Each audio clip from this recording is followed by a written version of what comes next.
여러분 만나서 반갑습니다. 제 소개를 해주셨지만 한 번 더 하자면 제 이름은 임형규고요. 직업은 목사입니다. 직업이 뭐냐는 얘기를 늘 듣습니다. 저는 청소년 사역, 청년 사역 하다가 이제 교회를 개척했는데요. 어느 그 중고등부 이제 수련회가 있어가지고 임형규 목사님 나오시겠습니다. 그래서 뚜벅뚜벅 가서 이렇게 섰더니 앞에 있는 중학생 녀석이 저한테 뭐 하시는 분이세요? 그러는 거예요.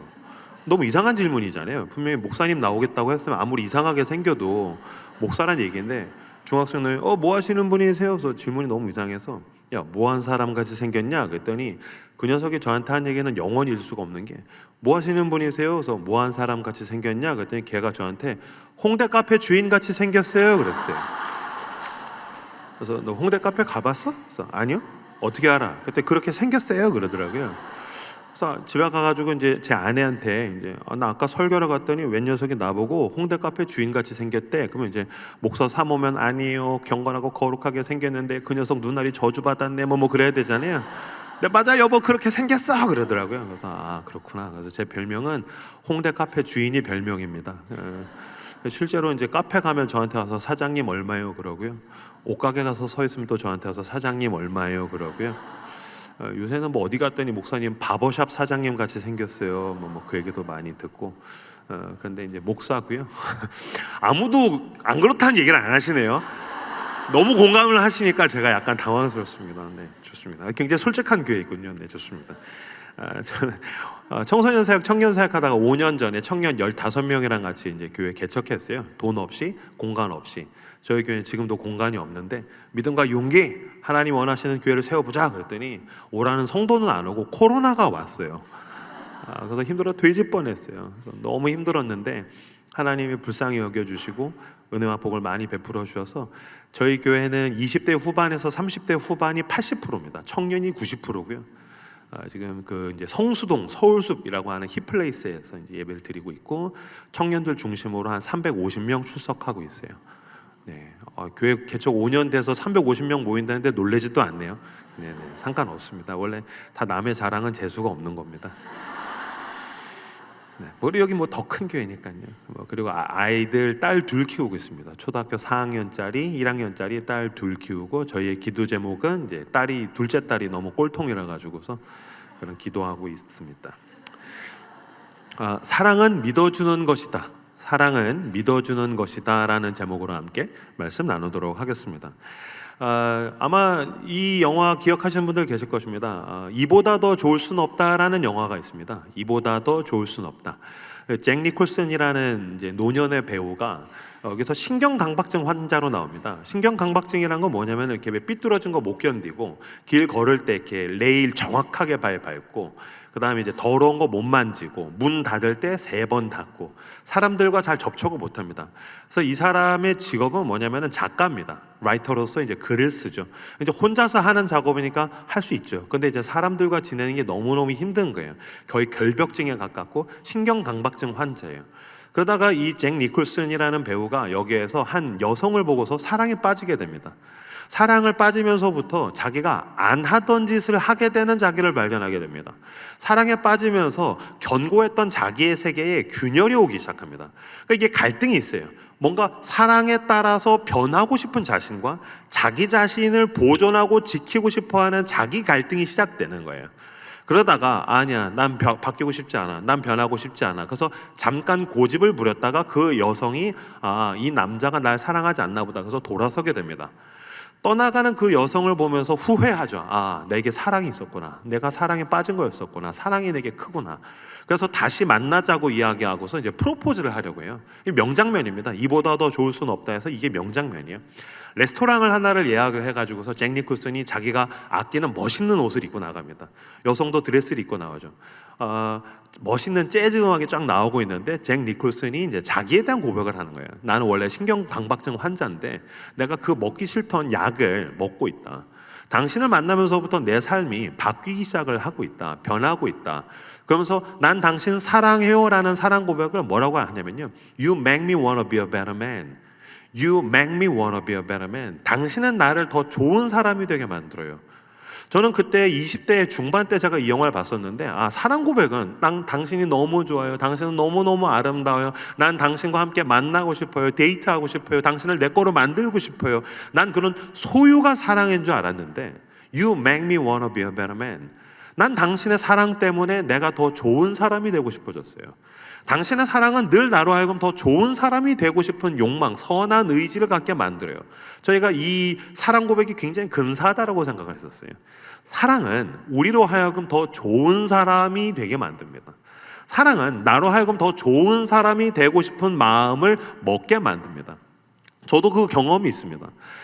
제가 20대 중반에 예수님을 만나서 회심을 하고 나서 한 7년 동안 솔로로 지냈습니다. 길었죠. 하나님이 저를 너무 과하게 지키셨어요. 한 2, 3년 정도면 될 텐데 너무 과하게 이제 7년 동안 솔로로 지냈는데 한 5년, 6년 넘어가니까 글렀나 보다. 나를 사도 바울과 같이 혼자로 지키시려나 보다. 그래서 내친 김에 그냥 머리를 막 길러버렸습니다. 그래서 이제 머리를 쭉 예수님처럼 길러야겠다. 지금도 이제 수염이 있는데 수염도 막 기르고 머리도 막 기르고 그랬는데 문제는 뭐였냐면은 제가 다니는 교회의 담임 목사님이 저희 아버지였다는 사실입니다. 게다가 교회는 한 50명 정도밖에 안 되는 작은 교회인데 목사님 큰아들이 막 머리를 이렇게 치렁치렁 기르고 다니니까 담임 목사님이 저희 아버지가 이제 얼마나 골치가 썩었겠어요. 저 아버지가 얘기하셨어요. 야, 너 머리 잘라. 싫어요. 너 머리 잘라. 싫어요. 어느 날 이제 견디다 못해서 저희 아버지가 너 머리 안 자르면 너 잘 때 내가 바리깡으로 네 머리 다 밀어버릴 거야. 저희 아버지가 굉장히 신사시거든요. 근데 이제 참다 못해서 너 머리 안 자르면 내가 바리깡으로 너 잠잘 때 네 머리 다 밀어버릴 거야. 그래서 제가 절대로 지지 않고 똑같이 대답했어요. 어디 한번 그렇게 해보세요. 나도 아버지 잘 때 바리깡으로 아버지 머리 다 밀어버릴 거예요. 그랬더니 아버지가 우리 아들은 도라이구나. 그래서 그냥 냅두셨어요. 근데 그러던 어느 날 제가 머리를 싹둑 잘랐습니다. 아무도 저에게 강요하지 않았는데 머리를 싹둑 잘랐습니다. 왜 그랬을까요? 제가 그녀를 보았기 때문입니다. 내가 그녀를 보았기 때문입니다. 그리고 지금 그녀와 함께 살고 있지요. 이제 제가 이제 제 아내를 만나가지고서 이제 꼬시기 위해서 이제 머리를 잘랐던 거죠. 사랑은 나로 하여금 더 좋은 사람이 되고 싶게 만듭니다. 사랑은 나로 하여금 뭔가 바뀌고 싶다라는 욕구를 가지게 만듭니다. 근데 사랑은 분명히 그런 측면이 있는데 그런 결심과 진심과 결단이 항구하게 이어지지 않는다라는 데에 우리의 문제가 있습니다. 그러니까 우리는 사랑하면 바뀌고 싶습니다. 사랑해서 사실 우리는 진심으로 더 좋은 사람이 되고 싶은데 이 진심을 지켜낼 수 있는 힘이 우리에게 없다라는 데 우리의 문제가 있습니다. 그러니까 성경에서 이야기하는 죄인이라는 말은 아무리 진심을 가져도 우리는 의인이 될 수 없다. 우리는 그 의인이 될 수 있는 실력이 없는 존재라는 의미라고 볼 수 있을 것입니다.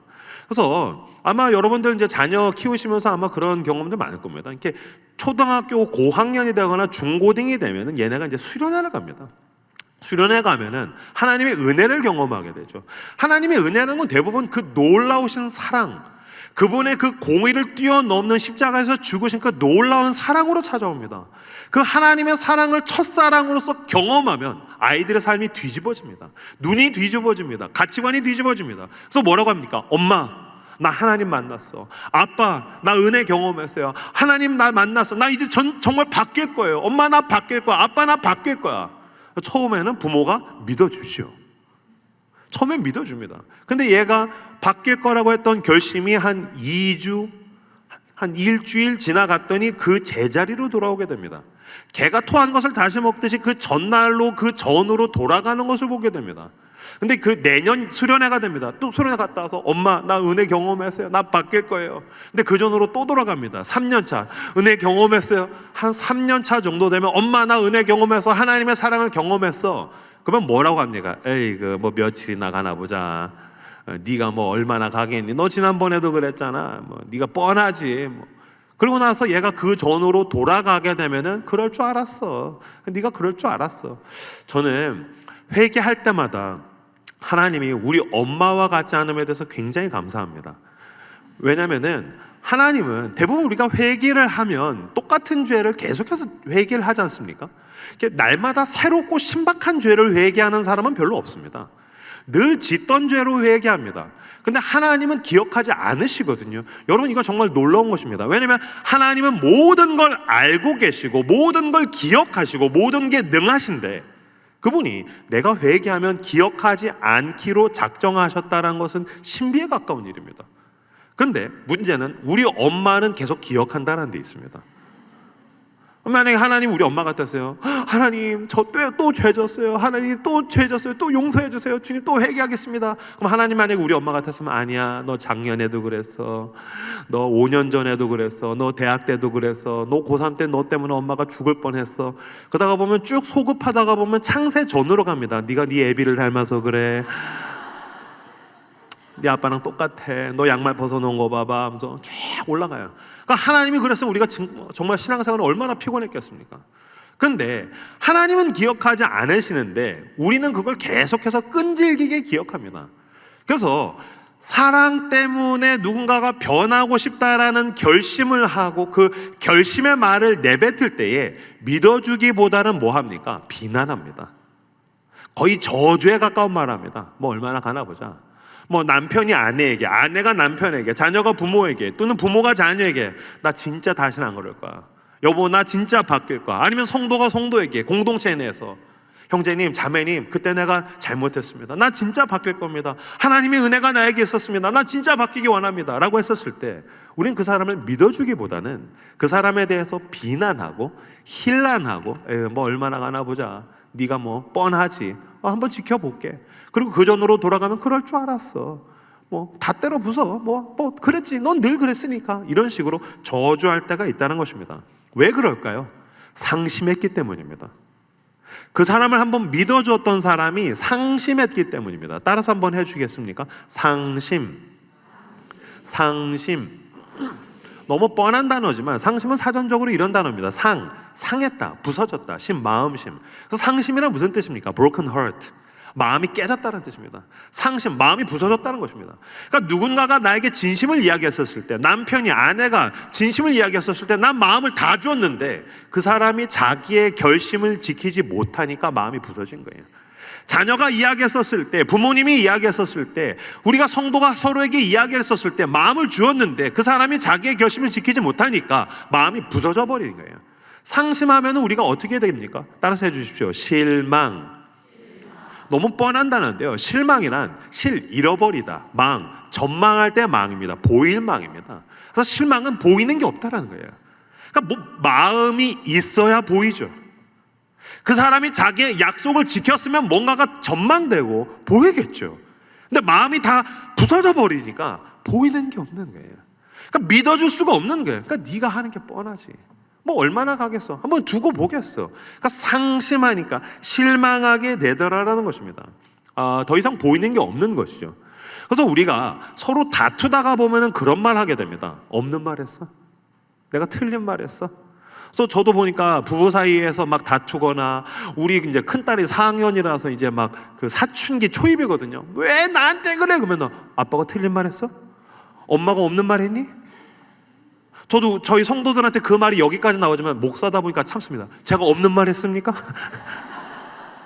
제가 틀린 말 했습니까?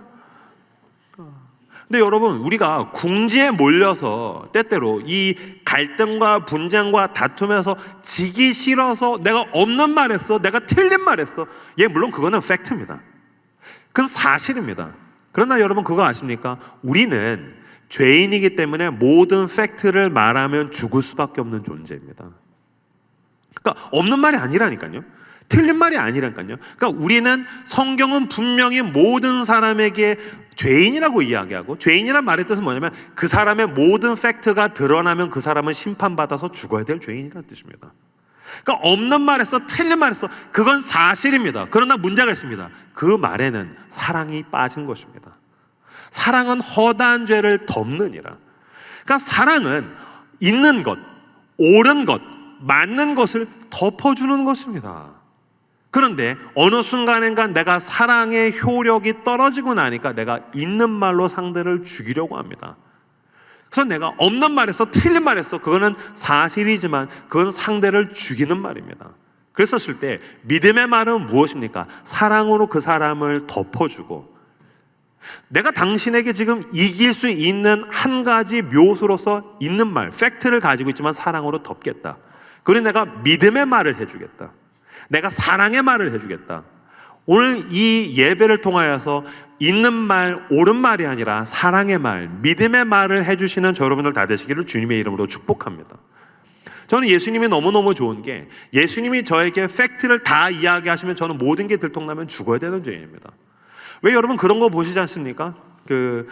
금쪽 같은 네 새끼, 금쪽 같은 네 새끼를 보시면요, 그 한 가정을 24시간을 촬영을 합니다. 근데 그걸 이렇게 분명히 그 엄마가, 아빠가, 자기가 하루 종일 생활한 건데 그거를 자기가 보면서 충격을 받습니다. 왜냐면 아니 내가 이렇게 개판이라고? 그 아빠가 충격을 받습니다. 아니 내가 이 모양이라고? 제가 그걸 보다가 무슨 저런 엄마가 다 있어, 무슨 저런 아빠가 다 있어. 그러다가 어느 순간엔간 제가 섬뜩했던 게, 성령은 우리를 감찰하시는 영이다. 무슨 말입니까? 그분은 우리를 24시간 카메라로 우리를 다 지켜보신다는 것입니다. 만약에 여러분의 안방에 카메라가 달려있다면, 여러분의 거실에 카메라가 달려있다면, 만약에 여러분의 아이들의 머리에 카메라가 달려있어서, 여러분의 배우자에게 카메라가 달려있어서, 여러분의 직장 동료들에게, 이웃에게 카메라가 달려있어서, 우리에게 층간소음을 유발하고 갈등 가운데 있는 우리 아파트 이웃들에게 카메라가 달려있어서 나의 모든 것을 다 녹화하고 녹취해서 지금 여기 제 화면에 보이는 것처럼 이걸 틀어준다면 우리 중에 살아남을 수 있는 사람이 누가 있겠습니까? 없는 말 했어? 틀린 말 했어? 우리는 모든 게 들통나면 죽을 수밖에 없는 죄인입니다. 근데 그리스도께서 그 십자가의 사랑으로 우리를 덮으셔서 너는 더 이상 죄인이 아니라 내 아들이다, 너는 심판받아야 될 대상이 아니라 너는 내 딸이다, 그 사랑으로 우리를 덮어주시고 사랑의 말로, 믿음의 말로 우리에게 전해주시기 때문에 우리가 살아남았다는 것입니다. 오늘 성경에 보면은요, 모든 게 들통나면 죽을 수밖에 없는 한 사람이 등장합니다. 사실은 성경에 그 치부가 다 드러나 있죠. 그 사람의 이름은 무엇입니까? 베드로입니다. 베드로. 자, 아까 읽었던 성경 구절을 다시 한번 좀 보실까요? 자, 13절, 14절, 아까 읽었던 16장 13절, 14절 말씀을 같이 한 목소리로 읽도록 하겠습니다. 화면을 보시고 마태복음 16장 13, 14절을 읽겠습니다. 시작.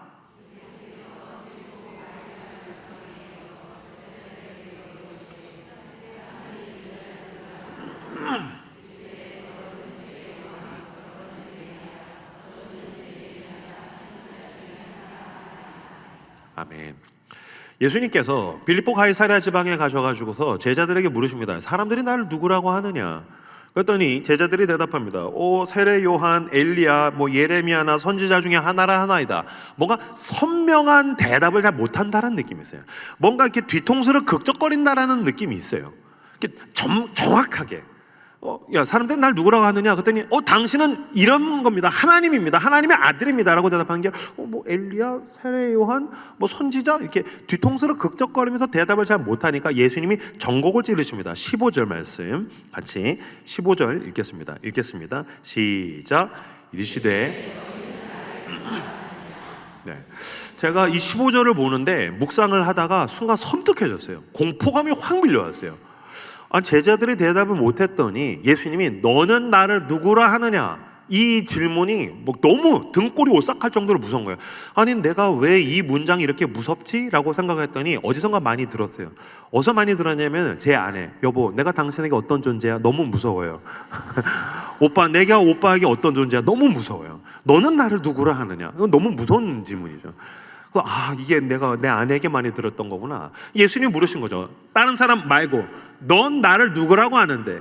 그랬더니 아무도 대답을 못하는데 베드로가 대답합니다. 시몬 베드로가 대답하여 이르되 주는 그리스도시요 살아계신 하나님의 아들이십니다 라고 대답을 했더니 예수님께서 이걸 너무너무 기뻐하시면서 바요나 시몬아 이걸 알게 하는 혈육이 아니요 하늘에 계신 아버지시니라 하면서 막 기뻐하시면서 너는 베드로다, 너는 반석이다, 내가 이 위에 교회를 세우리니 음부의 권세가 이걸 감당하지 못할 것이다, 천국의 열쇠를 주겠다면서 막 축복을 막 퍼부어 주세요.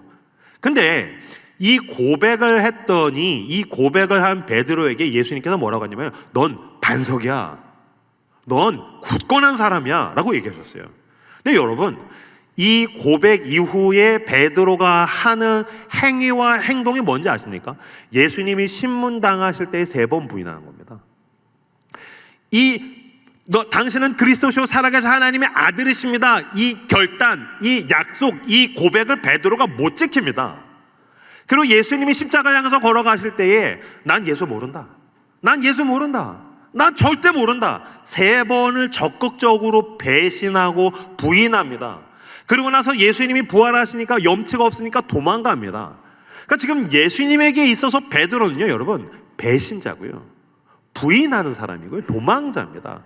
그리고 아마 여러분 연배 정도 되시면 그 경험이 있을 겁니다. 진짜 아픈 것은 어떤 금전을 상실하거나 내가 건강을 상실하거나 병원에 갔더니 건강검진을 받았는데 당신에게 이런 질병이 있습니다.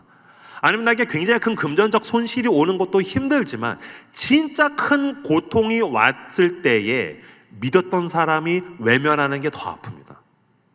내가 세상을 살아가면서 내가 세상에서 여러 가지 고통스러운 일들을 당해서 이것도 아픈데 내가 진짜 힘들 때 이 사람이 나 손 잡아주겠지?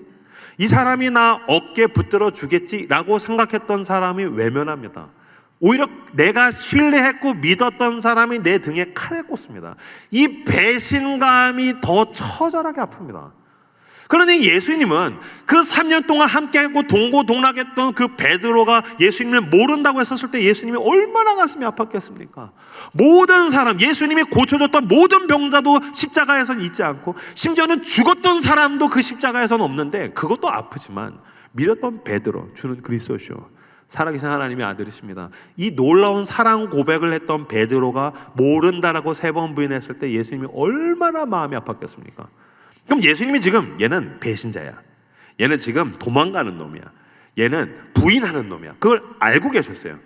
그러면 베드로가 주는 그리스도시요 살아계신 하나님의 아들이십니다라고 고백했을 때 뭐라고 해야 됩니까? 에이, 그 입만 살아가지고 그냥 에이, 너는 배신자야, 넌 도망가는 놈이야. 제 아내가 집에서 이제 청소 집안일을 하지 않습니까? 그럼 저는 이렇게 거실에서 이렇게 책을 읽습니다. 아니면 저는 서재에서 책을 읽습니다. 저는 목사라서 책 읽고 글 쓰는 사람이기 때문에 책을 읽는 시간이 많습니다. 그러면 아내가 여보 쓰레기 버리는 거 좀 도와줘요. 응, 알았어 라고 하고 책을 읽습니다. 여보 이게 걸레질 좀 도와줘. 응, 알았어 하고 책을 읽습니다. 여보 애들이 은율이가 뭐 부르네 좀 가서 좀 도와줘. 응, 알았어 하고 제가 서재에서 책을 읽습니다. 어느 날 뭐라고 주문했는데 응 알았어 라고 대답만 하고 책을 읽었더니 서재 문을 콱 열고 와가지고 저한테 요놈의 주둥이 그러더라고요. 응 알았어 하고 서재 앉았으니까 요놈의 주둥이 그냥. 그럼 예수님도 베드로가 주는 그리스도시요 살아계신 하나님의 아들이십니다 라고 했을 때 요놈의 주둥이 그냥. 넌 입만 살았어. 너 내가 십자가 향해서 갈 때 너 나 3번 부인해. 넌 배신자야. 너 안 그래도 잘 됐다. 너 배신이니까 넌 배신자야. 이렇게 하셨어야 되지 않습니까? 너무 아재 개그였군요. 죄송합니다. 넌 배신자야. 넌 도망가는 놈이야. 나는 너의 가벼움을 참을 수가 없어. 나는 너의 이 가벼움을 견딜 수가 없어. 너는 갈대 같은 인간이야. 너 이름은 갈대야. 이렇게 하셨어야죠. 그럼 베드로가 예수님 어떻게 저한테 갈대로 갈 수 있습니까? 그럼 예수님이 없는 말 했어? 내가 틀린 말 했어? 너는 바람에 나는 갈대 같은 존재. 아니 너는 그 시편 1편 있지 바람에 나는 겨 같은 존재야. 너는 겨야. 너 이름은 겨야. 이렇게 하셨었어야죠. 그 맞죠? 내가 없는 말 했니? 내가 틀린 말 했니? 그래서 화면 쫙 보여주시고 자료화면 보시죠. 그러면 예수님이 신문당할 때에 대제사장 집에서 베드로가 3번 부인하고 이게 미래에 네한테 일어날 일이야. 그러니까 너는 바람에 나는 겨고 너는 배신자고 너는 왜 요새 그 호갱용 풍선 흔들리는 거 있지? 넌 그런 존재야. 그렇게 하셨었어야죠.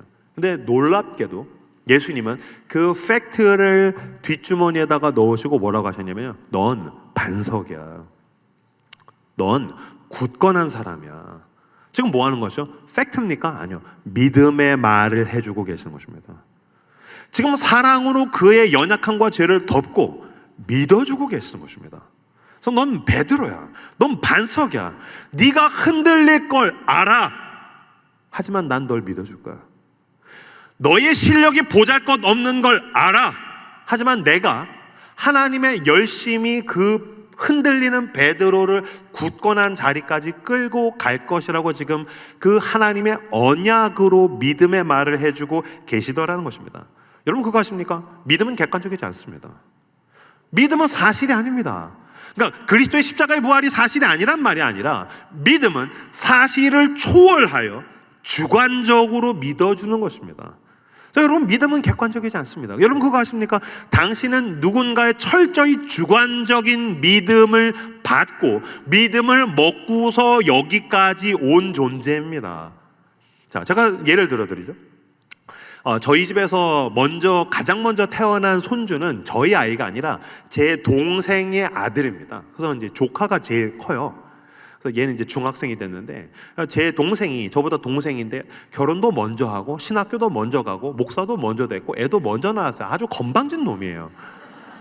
제가 형인데 모든 게 먼저예요. 그래서 얘가 다 빠르네. 근데 이제 조카가 태어났고 저는 그때가 신혼이었는데, 조카가 태어나가지고서 이렇게 쭉 자라는 걸 보지 않습니까?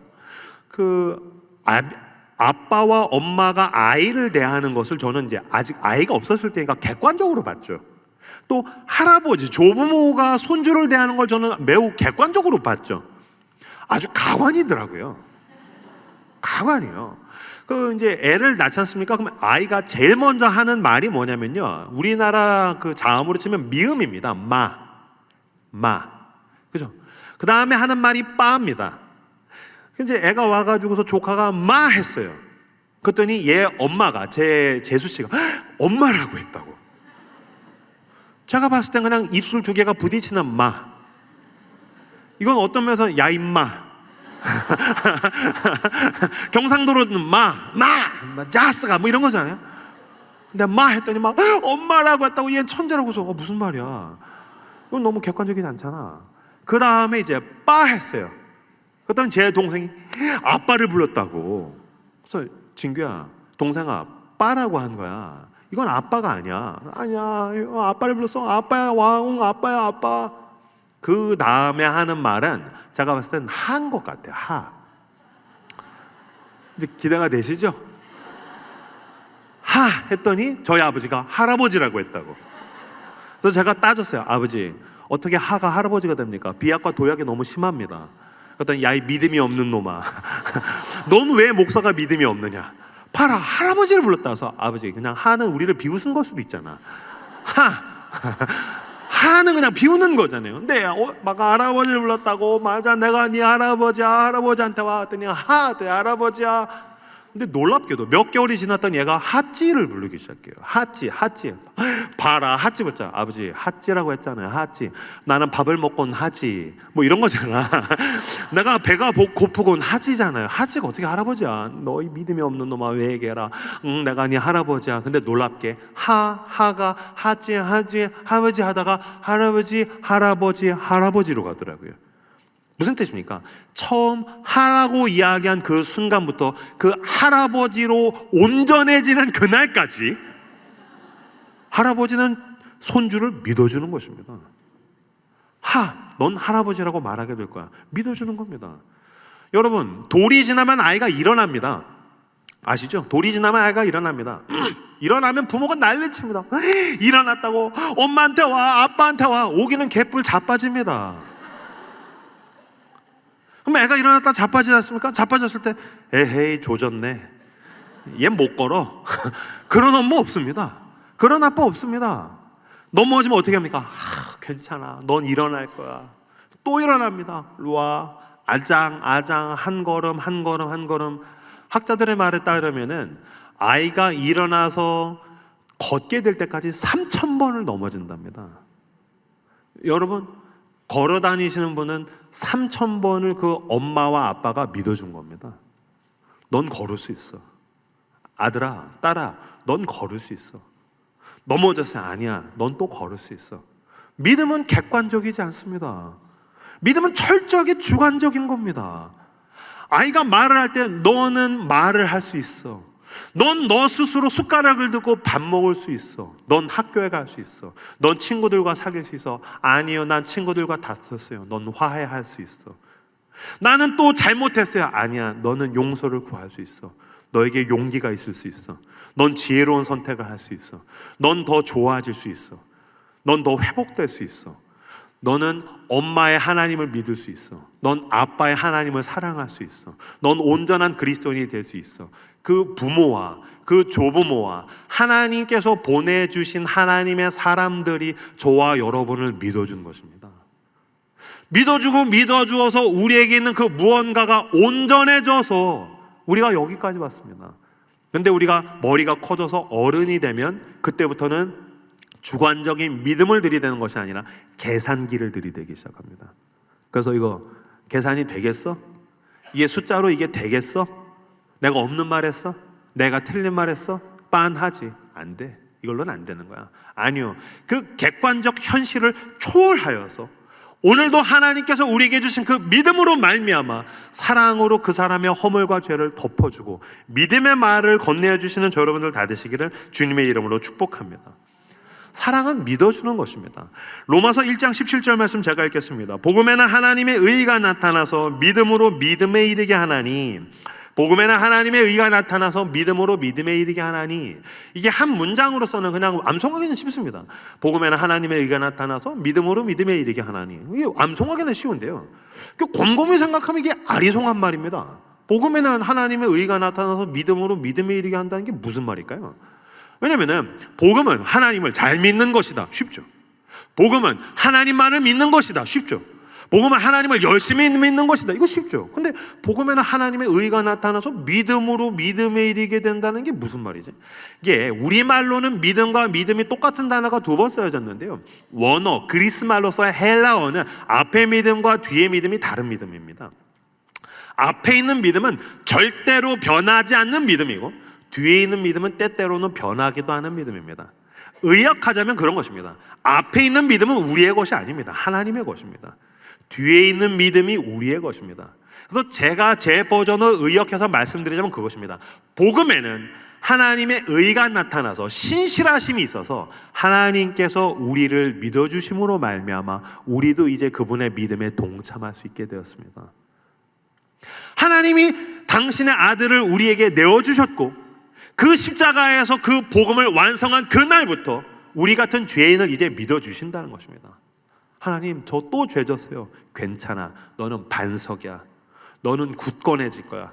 내가 너를 지켜줄 거야. 내가 너를 보호할 거야. 내가 너와 동행할 거야. 내가 너를 용서할 거야. 내가 너를 사랑할 거야. 내가 너를 일으켜줄 거야. 내가 너와 하루하루 함께 가며 한 눈금씩 한 칸씩 한 계단씩 갈 거야. 형제야, 믿음의 눈을 들어서 저만치를 봐라. 제가 요새 좋아하는 그 복음성가 중에 그 온전케 되리라는 찬양이 있는데 그 후렴 가사가 너무 좋아요. 갈보리 언덕 너머 그 어느 날 온전케 되리. 나에게 다가올 그 갈보리 언덕 너머 그 어느 날 온전케 되리. 나는 지금은 개차반이지만, 나는 지금 엉터리지만, 나는 지금 엉망진창이지만 그리스도의 십자가를 붙들 때에 주님이 저에게 말씀해 주신 거예요. 형규야, 내가 너를 믿어주마. 그러니 너도 나를 신뢰하렴. 너의 믿음은 흔들리지만 너를 향한 나의 신실함은 절대로 변하지 않는단다. 주님이 우리를 믿어주셔서 우리는 그 믿음에 동참하여서 한 걸음 한 걸음 따라갈 수 있게 되었다는 것입니다. 오늘 본문을 통해서 지금 예수님께서, 하나님께서 우리에게 그 이야기를 하신 것입니다. 여러분의 현실이 좌충우돌하고 너무너무 막 뒤흔들리고 이대로 막 모든 게 무너질 것 같더라도 여러분, 그리스도께로 나오십시오. 주님께서 말씀하십니다. 내가 너의 삶을 굳건한 베드로 반석처럼 만들 거야. 내가 거기까지 너를 이끌고 갈 거야. 지금까지 인도하여 주신 것이 우리가 하나님의 은혜였다고 아까 우리가 고백했지 않습니까? 이 은혜로 우리에게 갈보리 언덕 넘어 그 어느 날 온전케 되는 날, 나에게도 우리 가정에게도 내가 사랑하는 이 교회와 우리 민족에게도 갈보리 언덕 넘어 그 어느 날 온전케 되는 날이 모두 오게 되는 줄로 믿습니다. 그 믿음으로 하루하루를 걸어가시는 저 여러분들 되시길 주님의 이름으로 축복합니다. 요나서라는 성경이 있습니다. 요나서라는 성경은 참 재밌는 성경입니다. 요나서 그러면 이제 많은 사람들이 뭐라고 알고 있냐면 물고기 뱃속에 들어간 선지자. 저희 딸이 와가지고서 아빠 요나 알아? 저희 딸이 저한테 성경 얘기할 때는 전 다 무조건 모르는 척합니다. 아까 제가 이야기했던 제가 회개할 때 모른 척 하시는 하나님이랑 유사하죠.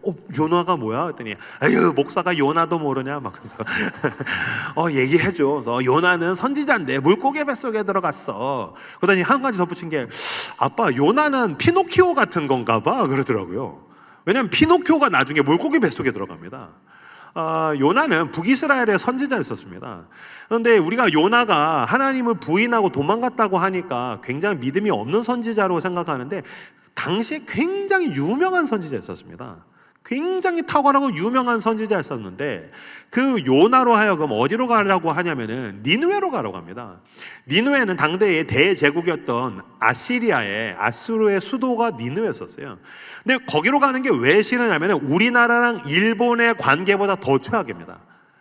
우리나라랑 일본의 관계보다 더 최악이에요. 그래서 자크 엘룰이라는 그 신학자 겸 사회학자가 뭐라고 얘기했냐면은 그 니느웨라는 곳에 가는 이 요나라는 사람에게 선지자에게 니느웨로 가는 건 어떤 거냐면 2차 세계대전 때 독일이 유대인을 학살했지 않습니까? 유대인 랍비가 베를린 광장에 가서 복음을 전하는 거라는 거예요. 이제 좀 와닿으시죠? 말이 안 되는 거잖아요. 우리 민족을 어마어마하게 학살한 그 원수들의 심장부에 가서 복음을 전하려고 하니까 이건 너무너무 순종하기가 싫은 거예요. 아니 순종할 수가 없는 명분이 거의 있다고 볼 수도 있죠. 저 같아도 너무너무 가기 싫을 것 같아요. 우선 가면 죽죠. 가면 죽는데다가 더 싫은 게 있어요. 제가 봤을 때는 이 요나가 선지자 생활이 1, 2, 3가 아닙니다. 그래서 뭘 알았냐면 이거 하나님이 이거 용서하시려고 그러는 거다. 하나님이 용서하시려고 그러는 거다. 경고는 여러분 그나마 경고는 돌아오라는 사인이죠. 그래서 제 아내는 그 굉장히 직관적인 사람이에요. 제 아내는 미술을 한 사람이고 예술적인 사람이라서 보니까 제가 봤었을 때는 이렇게 도레미파솔라시도가 있으면은 화음 그러면 도미솔도지 않습니까? 가끔씩 제 아내는 도도로 가는 걸 보게 됩니다. 경고가 없어요. 아이들에게 혼낼 때에 저는 이제 그 어쨌든 논리적인 사람에서 너 1차 경고야, 너 2차 경고야, 너 3차 경고야. 3차 경고 다음에는 4차는 징벌과 처벌인 거 알지? 저는 이제 이런 식으로 가는데 제 아내는 너 그러지 마라 그랬지! 막 그러면서 이렇게 가더라고요. 그래서 경고는 그나마 축복이구나. 경고는 축복인 거죠. 그러니까 하나님께서 지금 요나에게 니느웨에 가서 야 니네 심판이 있다. 무슨 뜻입니까? 돌아오란 뜻이죠. Come back to me. 돌아와라. 내가 너에게 용서를 베풀겠다. 그러니까 지금 요나가 그걸 알았던 거죠. 이거 심판 안 하려고 하는 거다. 이거 돌아올 기회를 주신 거다. 기회 주시는 게 너무 싫은 거죠. 여러분들도 여러분의 왼수들에게 기회가 가는 게 싫지 않습니까? 여러분들도 여러분의 왼수들은 그냥 심판당해서 꼬꾸라졌으면 좋겠다라고 생각하잖아요. 나에겐 용서가 한없이 내 왼수에겐 심판이, 우리가 그런 걸 원하는 죄인들이지 않습니까? 그죠? 그러니까 우리가 얼마나 죄인이고 강팍합니까? 그러니까 요나도 그게 싫었던 거죠. 그래서 어디로 가려고 합니까? 다시스로 가려고 합니다. 다시스는 여러분 스페인 남부인데요, 거기는 당대의 지중해 세계에서는 땅끝입니다. 땅끝으로 가려고 그래요. 그래서 땅끝으로 가기 위해서 이 요나라는 선지자가 배를 타게 됩니다. 근데 여러분 지금 뭐 KTX 같이 뭐 하루에 기차가 뭐 10대씩 20대씩 있는 시절이 아니에요. 이스라엘에서 땅끝에 가는 배는 1년에 한 번 있을지 2년에 한 번 있을지 아무도 모르는 거예요. 그래서 배를 탔더니 배가 안 가는 겁니다. 그래서 자기는 니느웨 가기 싫어서 빨리 도망가야 되는데 배가 안 가니까 선장에게 따졌겠죠. 왜 안 갑니까? 선장이 얘기하죠. 야 이 사람아, 뭐 당신 탔다고 가? 배가 꽉 차야지 가지. 이 배는 땅끝에 가는 배이기 때문에 배가 꽉 차야지 가. 그래서 여러분 집에 가셔서 요나서를 다시 읽어보시면요, 배 삭스를 주었다라고 하는데 이 백삭은 1인분이 아니고요, 배 전체 가격입니다. 배 전체 가격을 지불한 겁니다. 그래야 배가 출발해요. 내가 탔다고 1인분 탔다고 가는 게 아니라 그럼 내가 이 배 전체 가격을 낼 테니까 갑시다. 몇 명 더 타면 되는데 나머지 비용 내가 다 치를 테니까 갑시다. 그래서 배 값을 주고서 간 겁니다. 그래서 니느웨를 가기 싫어서 다시스로 갑니다. 제가 그 책을 봤더니 북이스라엘에서 니느웨는 800km고요. 다시스는요 거의 4,000km입니다. 5배입니다. 여러분, 왜 가끔씩 우리가 순종이 힘들다고 하죠? 순종은 800km, 불순종은 4000km입니다. 뭐가 더 힘듭니까? 불순종이 훨씬 힘듭니다. 우리는 불순종하려고 배 값을 기꺼이 다 치르는 인간들입니다. 그러니까 순종하면은 그냥 고개 숙이고 자존심 꺾고 그냥 고집 꺾고 그래도 하나님이 가장 좋은 걸 주시겠지. 근데 늘 순종할 때마다 저도 느끼는데 처음에 리스크가 있어서 그렇지 가다가 보면 결국에 거기에 가장 좋은 게 있습니다. 근데 우리는 기꺼이 개기고 싶어서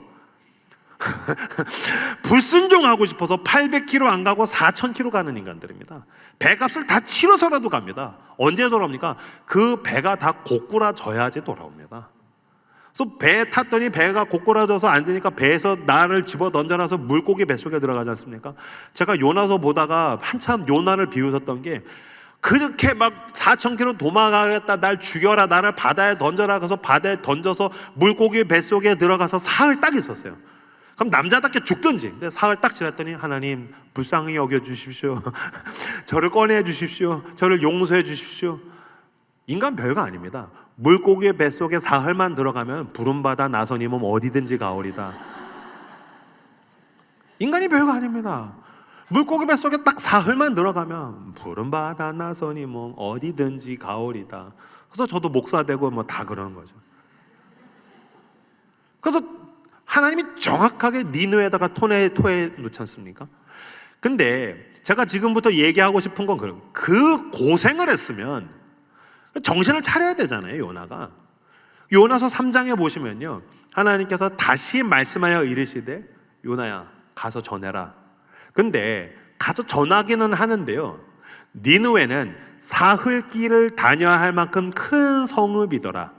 하루 길을 다녀 외쳐 이르되 40일이 지나면 니느웨가 무너질 것이다.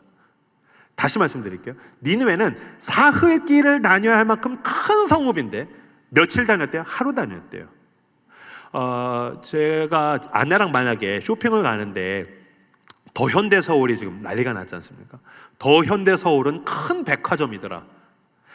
3시간을 다녀야 쇼핑을 할 수 있는데 임영규 목사가 1시간 다닌 다음에 여보 나 집에 가고 싶어 라고 하면 저에게 진노와 심판이 임할 것입니다. 제 아내가 어찌하여 순종하지 않느냐.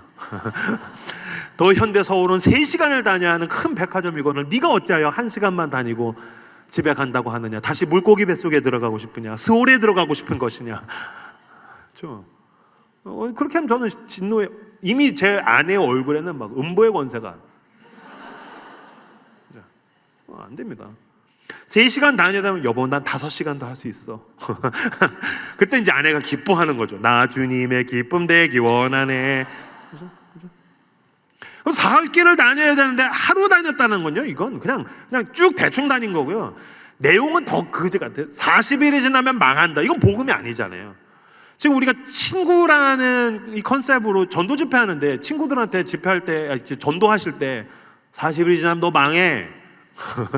전도할 때 그렇게 전도하는 사람이 어디 있습니까?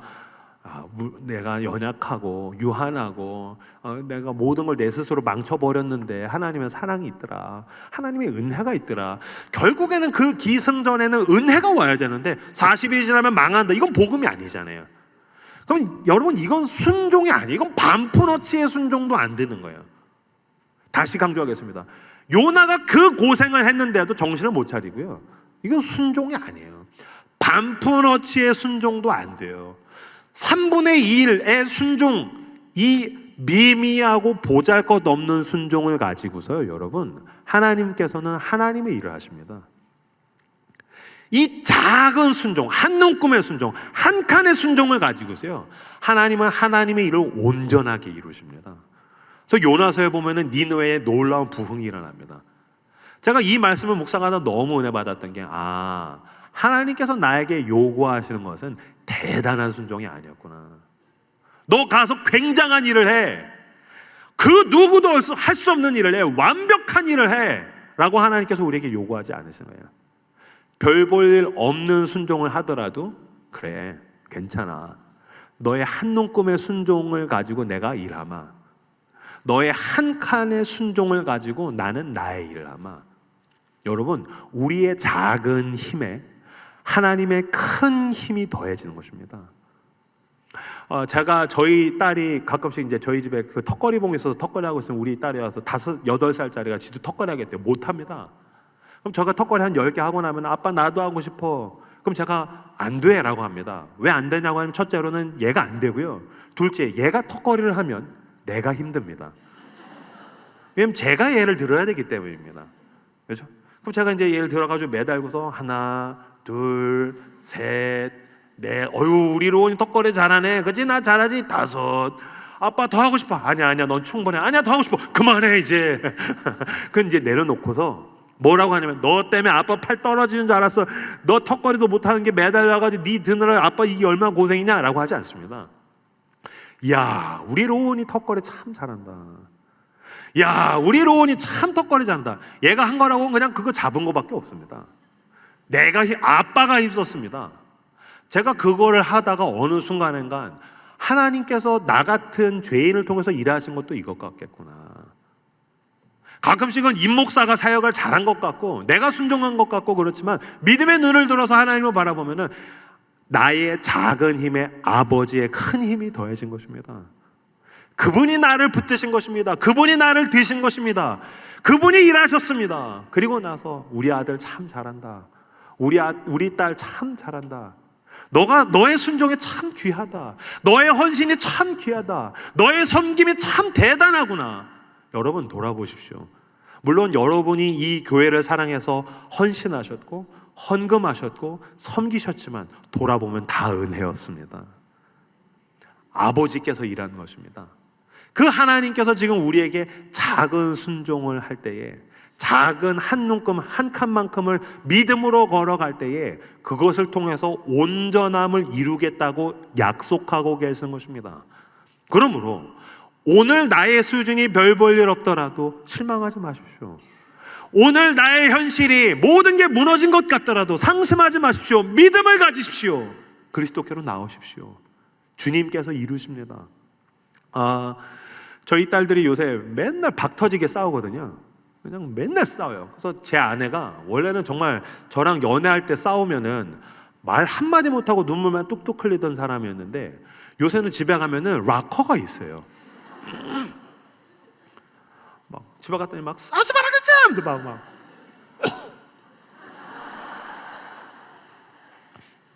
흉내도 못 내겠어요. 어느 날 집에 갔더니 이 딸들이 또 박터지게 싸웠다는 거여서 너무 화가 나가지고서 막 혼내고 막 소리를 버럭 질렀더니 이제 큰 녀석은 눈치가 있으니까 지 방으로 들어갔어요. 막둥이가 문제예요. 이 눈치가 없거든요. 아내가 이제 막 설거지를 하고 있죠. 자녀를 키워보시면 알겠지만 혼내면 가장 많이 무너지는 건 부모의 마음 아닙니까? 그렇죠? 저만 그런가요? 다 그러시잖아요, 그죠? 부모가 왜 난 이 모양이지? 저희 집도 다 해봤어요. 오은영 씨가 하라는 데 다 했어요. 안 돼. 그 오은영 씨만 되나 봐요. 우리 집은 안 되더라고. 다 했어요. 안 돼. 근데 그러니까 제 아내도 막 속상하니까 이제 설거지를 막 하고 있는데 이 막둥이가 와가지고 옆에서 말을 거는 거예요. 엄마. 근데 아직 감정이 들떴으니까 왜? 하고 매몰차게 대답했다는 거예요. 3마디를 했대요. 첫 번째, 엄마 와서 왜? 첫째 대사, 엄마 아빠도 싸우잖아. 나랑 언니도 그래. 그래서 뭐 계속 싸우겠다고? 두 번째 대사, 진짜 싸우지 말아야지 하는데 그게 잘 안 돼. 세 번째 대사가 제일 가관이었어요. 엄마, 사람이 다 그래. 진짜 싸우지 말아야지 하는데 그게 잘 안 돼. 엄마 아빠도 싸우잖아. 사람이 다 그래. 제 아내가 이제 깔깔깔거리면서 저한테 그 얘기를 하는 거예요. 제가 그 얘기를 듣고 너무 웃긴다. 그래서 제 아내가 화가 풀려서 알았어. 그래, 엄마 아빠도 그러니까 그렇네. 엄마 아빠도 안 싸울 테니까 니네도 싸우지 마. 그래서 이제 풀어줬다는 거예요. 그날 저녁에 제가 혼자 성경을 읽고서 기도를 하면서 막 묵상을 하고 있는데 아까 우리 딸을 통해서 한 이야기가 어떤 면에서 하나님이 저한테 해주시는 말씀처럼 들리는 거예요. 왜냐면 저는 하나님 앞에 회개할 때마다 너무너무 수치스럽고 부끄럽거든요. 하나님, 전 정말 멋진 그리스도인이 되고 싶은데 왜 난 이 모양이죠? 왜 나는 이 정도 실력밖에 안 되죠? 왜 난 똑같은 자리에서 또 넘어지죠? 하나님, 난 진짜 우리 교회 더 멋있는 교회로 만들고 싶은데 왜 내 힘으로 안 되죠? 하나님, 제 능력으로는 안 되는 것 같아요. 전 아내와의 관계에서 온전한 인간이 안 되는 걸 발견해요. 저는 아이들에게 아빠로서 온전한 하나의 인간이 아니라는 걸 저는 알아요. 저는 목사로서 저는 온전하지 않은 모습을 저는 볼 때가 너무 많아요. 저는 그리스도인으로서도 너무너무 온전하지 않아서 부끄럽고 수치스러울 때가 많아요. 저는 회개할 때마다 쥐구멍에 숨고 싶고, 물론 주님은 그 사랑으로 저를 늘 덮으시지만 하나님, 왜 전 이 모양이죠? 저를 용서하시는 주님이 저한테 이렇게 말씀하신 것 같은 거예요. 영규야, 사람이 다 그래. 뭐 네 실력으로 예수 믿는 거야? 넌 베드로야. 너는 십자가 앞에서 죽을 수밖에 없는 죄인이지만 십자가에서 죽을 만큼 사랑했기 때문에 걱정하지 마. 내가 너를 베드로의 자리까지 끌고 갈 거야. 제가 너무너무 좋아하는 말씀입니다. 빌립보서 1장 6절. 너희 안에서 착한 일을 시작하신 이가 그리스도 예수의 날까지 이루실 줄을 우리는 확신하노라. 여러분, 믿으십시오. 여러분 안에서 하나님께서 착한 일을 시작하셨습니다. 십자가가 그 증거입니다. 그 아들을 아끼지 않고 우리를 위하여 내주시니가 어찌 그 아들과 함께 우리에게 모든 것을 주시지 않겠습니까? 그러므로 믿음은 그 완성될 날을 바라보게 만듭니다. 믿음은 그 온전한 날을 바라보게 만듭니다. 지금 오늘의 현실이 전부가 아닙니다. 그리스도께로 나오십시오. 그리스도가 당신을 온전한 날까지 이루실 그 날까지 우리를 이끄실 줄로 믿습니다. 다시 처음으로 돌아가겠습니다. 그러므로 믿어주면 변합니까? 아니요. 상심하게 됩니다. 믿어주면 실망하게 됩니다. 그러더라도 믿어주십시오. 왜냐하면 우리에게 그 온전한 날, 완성될 날, 이 결말로 오고 있기 때문입니다. 예수님께서 십자가에서 죽으실 때를 한번 떠올려 보십시오.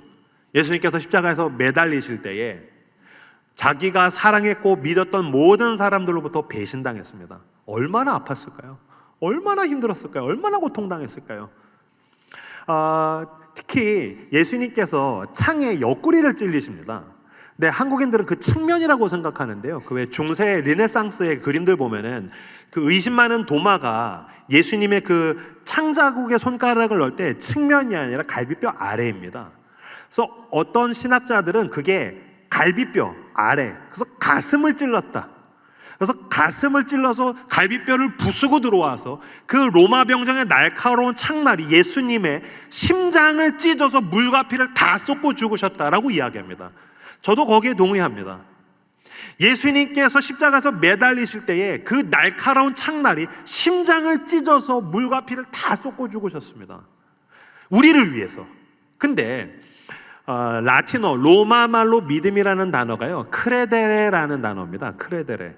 믿음, 크레데레. 이 크레데레는요, 여러분, 심장을 내어주다라는 뜻입니다. 예수님께서 당신을 믿어주실 때에, 저와 여러분을 믿어주실 때에, 여러분의 지금 기도를 들으시고 누군가를 향해서 믿어주실 때에 어떻게 하셨습니까? 크레데레, 심장을 내어주셨습니다. 당신이 처음 예수를 믿겠다고 했던 는 아니요, 죄인이었을 때 그리스도께서 당신을 구원하기 위해서 십자가에서 죽으실 때 그분은 심장을 찢어서, 날카로운 창날에 의해서 크레데레, 심장을 찢어서 당신을 위해서 십자가에서 죽으신 것입니다. 그때 그리스도께서 당신을 믿어주셨습니다. 난 너를 믿어줄 거야. 형규야, 넌 언젠간 내 사랑에 감동하게 될 날이 올 거야. 너는 언젠간 내가 너를 바라보듯이 너도 나를 바라보게 될 거야. 너는 나의 복음을 사랑하게 될 거야. 너는 이 하나님의 말씀대로 살고 싶어지게 될 거야. 너는 넘어지지만 그 용서와 성령의 능력 가운데 다시 일어나 새로운 걸음을 걸어가게 될 거야. 그렇게 더 온전함을 향해서 한 칸씩 한 칸씩 가게 될 거야. 그분은 크레데레, 심장을 찢어서 내어주셨다는 것입니다. 우리 때때로 서로에게 이야기합니다. 목사님, 제가 우리 가족을 위해서 기도하면 심장이 찢어지는 것 같아요.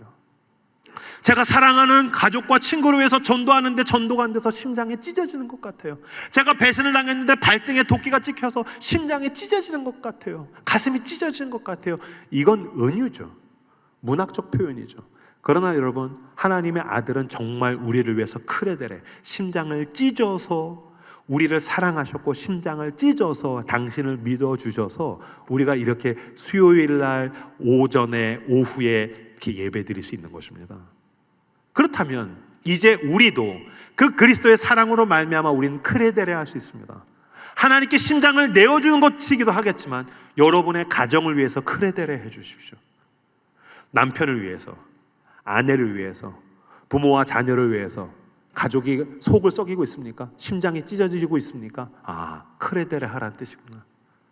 내가 사랑하는 이 교회 공동체에서 누군가에게 상처를 받아서 심장이 찢어지는 것 같습니까? 크레데레 하라는 뜻이구나. 주님이 나를 위해서 먼저 그렇게 하셨지.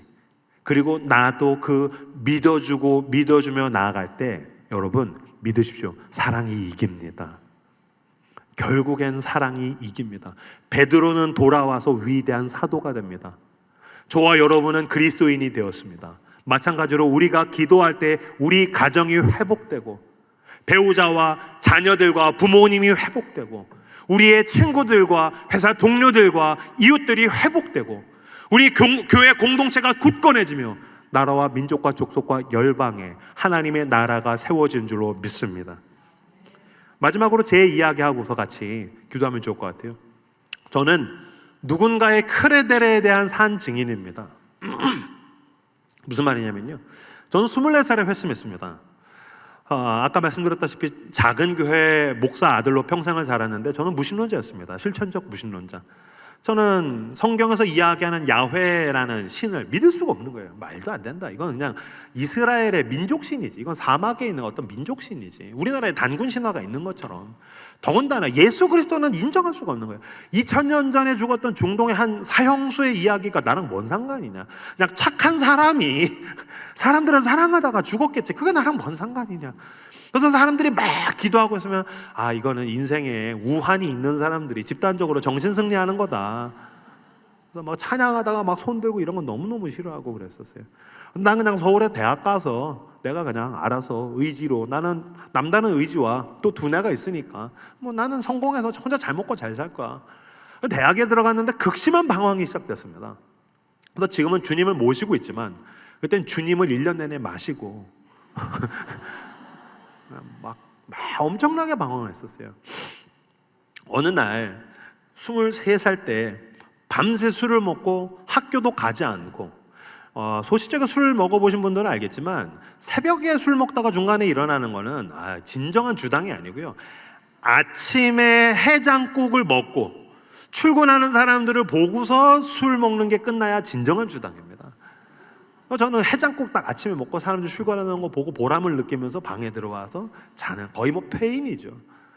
근데 학교도 안 가고 밤새 술을 먹고 자취방에 와가지고 방은 개판이죠. 쓰레기통이에요.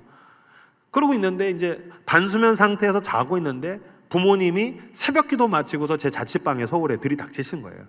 띠띠띠띠띠띠 착 문 열린 소리가 들렸어요. 반수면 상태에서 큰일 났다. 이 엄마 아빠가 이 새벽기도 끝나고서 왔구나.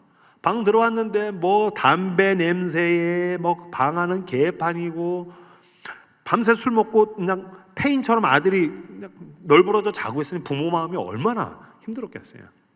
저희 아버지는 양반이셨어요. 그래서 그냥 책상에 앉아가지고서 괜히 제 책 넣었다 뺐다 하면서 헛기침 하시고, 반수면 상태에서 다 느껴지는 거예요. 그래서 막 책 뺐다 넣었다 하시고 주여 아버지 막 그러면서 이렇게. 근데 여러분, 여기도 여성분들 많으시는데 저희 어머니는 정말 믿음의 사람이셨어요.